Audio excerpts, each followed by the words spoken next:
Hello guys, once again welcome to the channel. Now this is a short video on the location of both speed sensors on vehicles with A604, 40 and 41TE transmissions by Chrysler.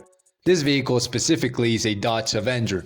Removing the airbox gives an easy access to the sensors, and from there you just need your ratchet and a 1-inch socket. I hope this video helps you, and if it does, give it a thumbs up and subscribe to support the channel.